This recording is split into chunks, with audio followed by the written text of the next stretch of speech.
Namaskar, Adab, and welcome to Alfaaz Unscripted podcast by Atom to Byte. Alfaaz Unscripted is a platform where we address all the issues that are faced by our teenagers today. One such topic that we'll be discussing today is defiant refusal and teenage attitude. For this discussion, joining us today is a person who devoted his life in improvising the quality of life of these teenagers who comprise the future of our nation. So please welcome Mr. Neeraj Kumar. I warmly welcome you, sir. Thank you. Thank you so much, Muskan. So, to begin with, let's talk about the mindset of teenagers. So, what do you think, sir, is the psychology of our teenagers today? This is a very opposite question. I was expecting also this question to start the today's discussion, but I think this is just an opposite angle because the teenager is asking me what about the psychology of and about the mindset of a teenager. So it's quite strange. I hope you all should better explain it, and that why I was just asking.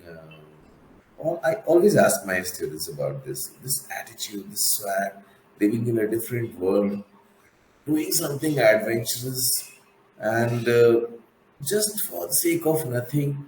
What is that driving force? If you ask me honestly, I just went through all my college days and lived a life of complete fantasized world. Everyone has a hero in their mind. We all start. We start from our father, then somebody can be in our relations, our siblings. Is we all are hero driven. That is one thing, and that is what's the first quality. Every child when he grows up, he just wants to when he's a child, he just wants to grow up as fast as possible and then live the life of complete freedom. Now, what are the things that attract everyone? And of course, it attracts everyone, but we know that how much of this and what will be the way to achieve it. Like for a youngster who has come to his senior secondary and then to the college days, he lives in a world of dream. There is nothing that this boy or this girl is living in the real world. Everyone is living a different world. Now, every one of you should be accepting my point. We don't live a single dream. We are fascinated by everything, by a sports star, by a celebrity, by a politician. It's the moment that fascinates. So, teenage and adolescence is the period where there's nothing real and there is nothing unreal.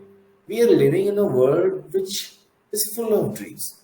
Every moment, it's the teenage moment. It is quite natural to have some overpride in oneself. It is very natural to take everything easy, very natural to have some aggression, self importance. In short, you can say we all want the world to have attention towards us. This is the strongest when the person steps into the first world. So, doing anything that he feels, whatever he dreams, he perceives in his mind, the same he does in the real life. Somebody who is always into the world of some violence, some adventure, some biking, some stunts, one who is thinking of all that will do it for himself. We live for ourselves and we feel that everyone should think that we are living the best life. So you can say that every adolescent, anywhere, irrespective of any country or region, the world of adolescence is an independent world. It's connected to no one. And in other words, it appears that it's connected to everyone.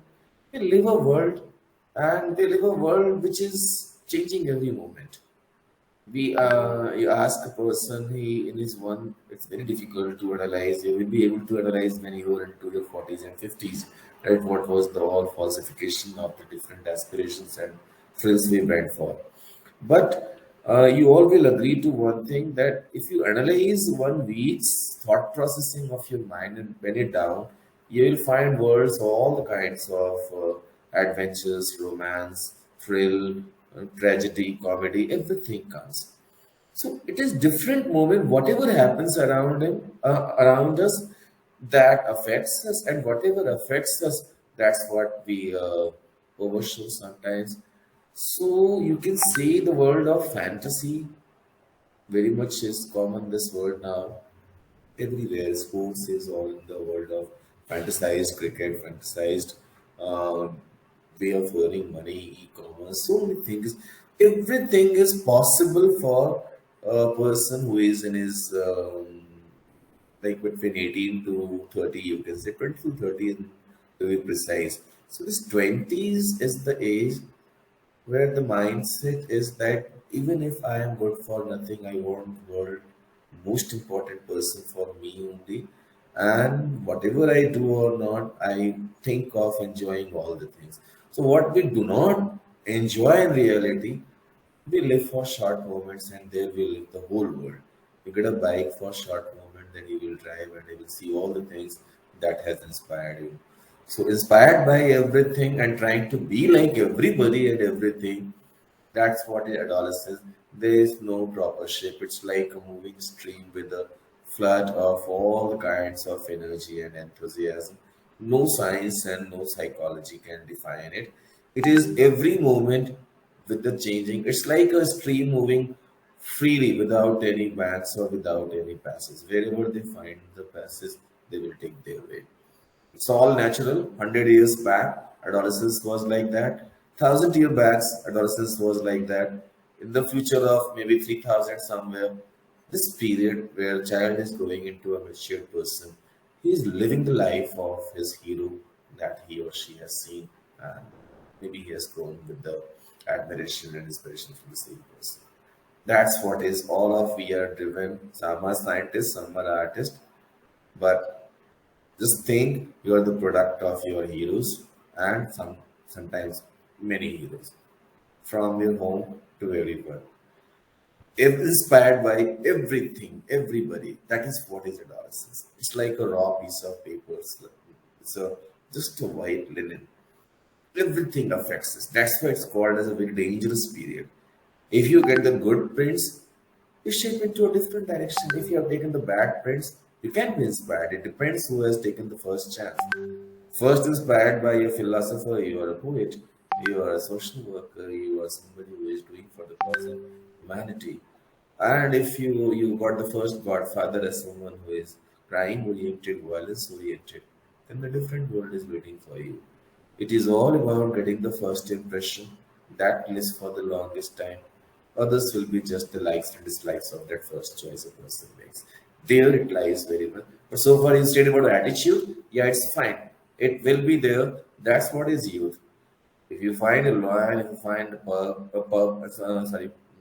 any small adolescent kid of any creature, any animal, any bird, there is some attitude.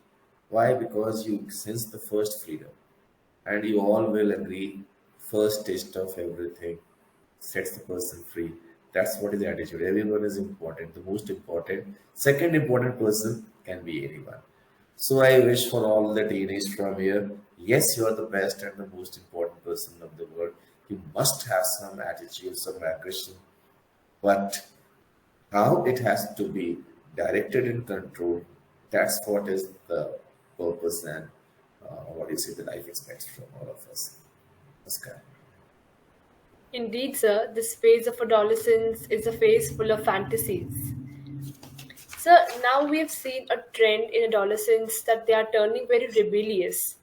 So, what are the reasons for teenagers challenging their parents, because of which a parents versus teenagers kind of situation has been created? I will share one small WhatsApp quote somebody sent me once. It was about like in a train. A lady was reading a book, and beside her, a small 8 or 10 year old son was also reading the book of his choice. Another lady asked her that how it is possible today's children they never listen to anyone.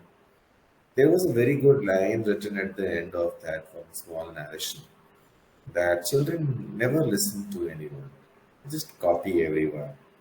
So what he was saying is the result of so many factors. A few I will relate because fortunately I have seen, or you can say all the people of my generation, they have been the witness to that. So, what actually happens and why they are so much in aggressive mood and a violent state of mind? I don't know about action because there's no much possibility. It's like they're living an isolated life. They don't have any real life situation faced. Usually, children, if you ask most of the children in the urban and metro cities, they haven't lived a real life. Their life is all about books, to schools, and then present day streets and all. There is no socialization. We always use this word social. Social means when we are amongst the human beings, we see different things. We see the values. When we see our parents living with their parents and all other in the neighborhood, all like parents of this generation living with respecting their own old parents, they if fortunately are alive, they have this hierarchy maintained. Obviously, children will have something like that. But what has been transformed in this urban settlement, it can't be changed. It is the need of the time, and that is why it changed from 1990s onwards. There was a mass urbanization, and like in our childhood, we found a big, happy population living in the villages. Presently, there is no one, just old people living. But they all have come to an isolated life. They don't interact with people. They don't see. They don't feel others' problem because they never see. We will not see who is responsible for that. But the factor is that we all have isolated ourselves in our own way, in ourselves only. We are hardly bothered about anyone else. And then what happens? The moment you find and it is difficult to accept this reality. It happens. Like we are living in a world of our own way. We want to say something, want to express so much of something, sometimes happiness, sometimes sadness, but there is no one to listen to us. Like in the old times, you would see the grandparents used to be there, grandson will go and will say everything, whatever he wants to say. To his father, he can't, he doesn't have time even though he is the best friend of his son. Everyone is living right from the age of 4 or 5 years, child is living all alone. It's the whole life's frustration that is somewhere hidden doesn't show that, but wherever he finds some kind of small passes goes out. That's what we are seeing everyone. Everyone is living in his own isolated world. They want to be together. They want to see brothers, sisters, relatives, cousins, different kinds of relatives in the society also. They want to see the world which is taught. We always talk of happy homes, love, relationships, and all. But you will see, Muskan, that these things have disappeared. There's nothing like this available all around for a child who has taken his birth in some big, small, you can see cottage of maybe Mumbai or Kolkata, some metro and some of the super urban cities. It hasn't seen like that. They haven't seen what the old people's problem are. So the real emotional connectivity that has come to an end. What happens? It's not for others that we should be social, we should be connected with others. It's for us only.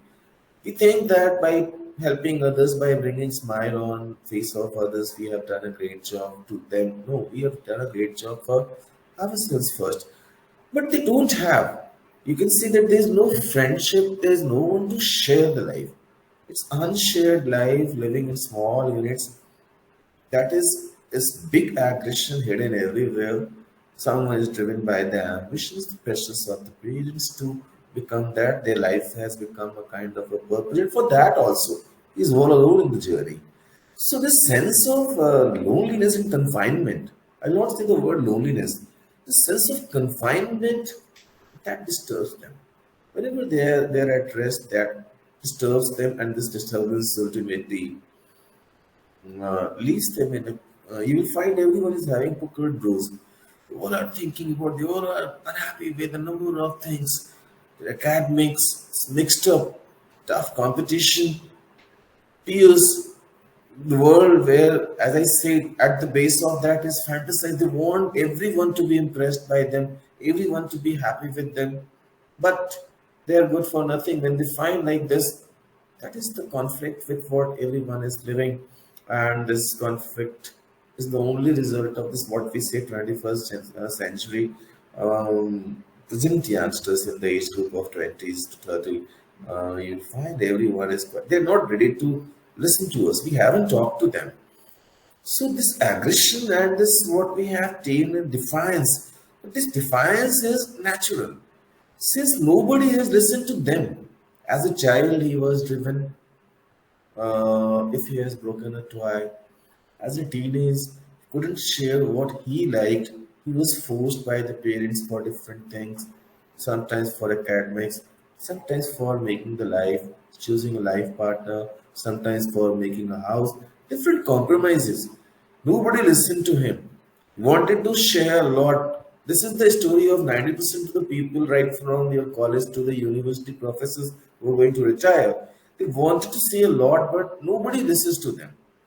Look around, and through your channel, I want to ask all the teenagers to think at least about yourself. Fine, it's okay. Nobody is thinking about us. I'll come on to that point in the next session. But the problem is that if nobody can come, at least somebody can be there. We can be with ourselves. Everyone is all shattered and they are living with a number of such aspirations which will never come true. And you will find that they all are in kind of an anger, which if bursts for no reasons, it will come out sudden. That's what is happening. Nobody listens to them. So they do what? They also do just opposite to what we say to them. At the school, children want to say a number of things to the teacher. Sometimes I find all alone. Fine. My perspective has been quite different. I'm quite an unsuccessful teacher. I can say from the social media. Well, I do not call myself a teacher. I'm just a literarian. I can just try to share life, how to have a perspective for the life. I try. People say that okay, it fails. Maybe I am not good in making the children write some good compositions. But my task is that through the literature, I want to show and connect their life and show it what can be the repercussions if you are going wrong. But usually, they want to say a lot to their class teacher, to a science teacher. They want to ask, they want to share their emotional trauma so much. You will find it is like no one is there to listen to their emotional setbacks. The school, have you ever seen some teacher or some system getting you an emotional world where you can go and share every problem, every cry, every joy to your class teacher or science teacher or your art teacher? They're very, very few. At the school, they don't have anyone to listen to. If they say something opposite, somebody has done a small mistake, big punishment is waiting. Fine, you try to explain. No, big slaps. In the old times, they made cards and so many different kinds of punishment. You are punished for no mistakes. You are never heard. This child will always, this generation has to be what they are, what is he called as defiant. They will never listen to. If I haven't heard at all in my life, why should I hear? Now I have also declared to myself, enough is enough. I will also not enough. If you say do this, I will do that. At least I will not do this because you have said this. Yeah, it's a commonplace. It's a very, very common attitude developed in this present generation. Responsible are these factors where the world, parents, teachers, friends, do we listen to each other's problems? We don't listen to each other's problems. We just express, say, rather shout our problems. Nobody listens to each other. Think about yourself. Ask everyone, take out a day in your life, make a kind of autobiographical picturization of your own life. Have you ever given a day or an hour thinking about your friends, any trouble or cry or tears that he has shed? Most of you will find not a single minute. No one is caring for each other since no one listens to, even they are themselves confused. That defiance is there. It's just one rule. I totally disagree with whatever you say. What happens with the good things? They are defiant to bad things also. Defiant is defiant. And this defiant refusal is just a defiant refusal. If this is there in your attitude and the way of your personal development, then you will be defiant to everything. You will not be accepting anything. Even the theist and the atheist principles will be something. No to everything, that ultimately becomes no to life. That's what is trouble, and that's what the world is different, suffering from. Answer is very simple. Look at the root level, the drawing room of the home to the classroom of the school. This problem can be solved, and that's what we all are trying to do. Maybe at a very small level, but fine. At least we can do this kind. Very true, sir. Adolescents need to be heard more. So, bringing our session to a conclusion, I'd like to ask you one final question. That we know parents say everything for our benefit, and especially in the case of teenagers, when they advise them about something, it's definitely for their benefit. But, sir, does it mean that parents are always right? You're absolutely right. In the present case, we will say parents are seldom right. They are right in their thinking, they are right in their expectations, but they are never right in the way they extend their expectations, or you can say put their ambitions on their children. That is where this word and this problem starts from. If the, like I was saying, it is from the home. First defiance is at the home. They have never listened to them. Like from the primary, if one day he didn't want to go to school, not listen. As a teenage boy who didn't want to take science, wanted to study something else, not listen. Choosing his occupation and passion and profession, not listen. That is only defiance. Instead of your listening to you, I put in my straightforward statement onto you. So over there. So I will not say, I will just ask all the parents. I am also a parent. Fine, I have a son and a daughter. I have never seen their mark sheets. I've just asked them a day before the exam, and I ask my children every day in the class, please don't discuss the question paper after the exam is over. That is the sickness. That brings you nowhere. Yeah, if you want to review, it's okay.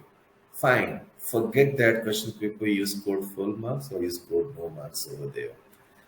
But if we make each and everything very hard and fast, the way we take the journey of a child from the school to college, they are wrong. And this saying no to everything attitudes basis starts from the home. School is there, world is there. There is enough people who will not be listening to you. It's not going to make any difference if we have never listened to them, whatever ambition we put upon them. Now, you all will have a small question to yourself, what is the solution? We all know this somehow or other. Whatever I have said, it's not the first time or the last time that I have expressed. Sorry, but nobody talks of solution. That is why I say it is the youngster only. What is the solution? You suggest me. What is this? Like somebody says, does ego should ego be kept when there is? We shouldn't have any ego. I say we should have this ego. We should have this aggression. In the words of like Acharya Ravi Shankar, he says that it's like a hammer or a knife.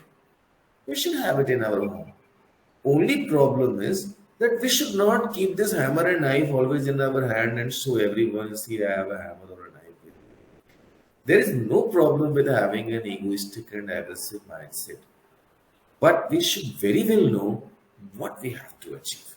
Again, I will repeat, what in your life is very short, very simple to understand, but very hard to believe. Very short. By the time you come into your professional world, you're 30, and then in the journey of 20 years, everything comes to an end. So one's life is just 25 years. After 50 days, nothing left. You might be sitting on an island, living the life of a king. It's not going to take you anywhere. This is very short. And in this short life, what do you want to achieve for you? The moment you will get that out of those many dreams floating in your mind, if you get into that one, it's okay. So, two things we had in our today's topic, and I will answer very precisely towards the end on both these words. This defines if it is in the attitude, we should change it. How? It should be like we will have to listen to others, we will have to socialize ourselves, we will have to give space to others first, then we will get some of that. The moment we are connected with each other, we share the problems, emotions of each other, this defiance will come to an end. Parents will have to understand, teachers will have to understand these two people. Otherwise, it will never come to an end. If at the home and at the school we have given them a real world, they will never be a defiance. And the second thing is attitude. It's a brilliant thing. It should be kept, but it should not be overshot. If you are taking it just for the fun, no problem. It will spoil you forever. That is why keep an attitude. Fine, it's the attitude of this adolescence. You can't change it. Live the life of romanticism. This is the only period where a person lives romances. Otherwise, life is simply a duty and responsibility. Live it to the fullest. But so far, this defiance refusal is concerned, yes, refuse, but after analyzing. Analyze the thing, what is right, accept it, what is not, refuse it. So when there is a rationality added to this attitude and our this trend, everything will be wonderful. And the ones who have are the successful icons, the ones who don't have, they suffer in their life. Very simple. Thank you so much. All right, that was a very interactive and an informative session with you, sir. We got to know about the psychology of teenagers, their defined behavior, and how we can address them. Thank you so much, sir, for your time. My pleasure, Muskan. Pleasure being with the team at Byte. We'll be back in the next session when we'll see something or think something more about the other issues of the TVs. Thank you. Thank you, sir.